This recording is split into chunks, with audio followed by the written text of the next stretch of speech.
Оф, Муци, искам да си взема климатик. Откъде? Знам къде. Къде?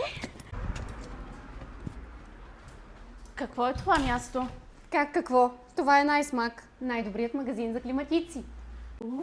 Вече такива ли правят? Оле, оле. Добър ден. Добър ден. Кой е най-ефтиният климатик? Не искам да давам 2000 евро за въздух. Колко квадрата е стаята? Ами колко? Малка. 38. Питам, защото когато климатика е по-малък за съответната стая, той работи постоянно, харчи повече ток, температурата не стига, а вие стоите с якито вътре. Ало, Муци, доволна ли си от климатика? Ало, Муци, 24/7 работи и само прави ву и не топ. Колко киловата беше? Ами, ефтин. Най-ефтиното винаги излиза. Най-скъпо, вече знам. За да не попадате и вие в такива ситуации, обърнете се за консултация в Найсмак напълно безплатно.